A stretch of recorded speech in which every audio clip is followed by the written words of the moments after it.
nagbayad na ng paunang 36 na milyong piso ang kampo ni dating Senador Bongbong Marcos para sa kanyang election protest laban kay Vice President Leni Robredo.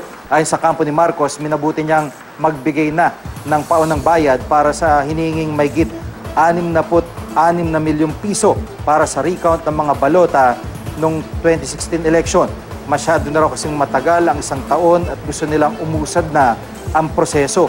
Pero kinwestiyon pa rin nila ang pagkukompute sa halagang kailangan nilang bayaran. Dapat daw, clustered precinct at hindi individual precinct ang basihan dahil automated na ang election. Sa resolusyong inilabas ng PET, pinagbabayad din ng mahigit 15 milyong piso si Robredo.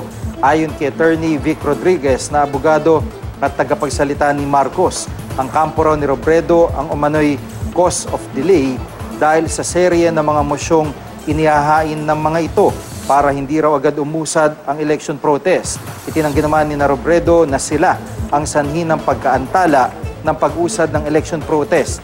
Naghain daw sila ng mga mosyon para igit sa PET na luma na ang mga basihan ng protesta ni Marcos. Ang mga argumento raw kasi ni Marcos may kaugnayan sa manual election, gayong automated na ang election 2016. Hindi rin daw muna magbabayad si Robredo hanggat wala silang nakikitang matibay na basihan ng protesta.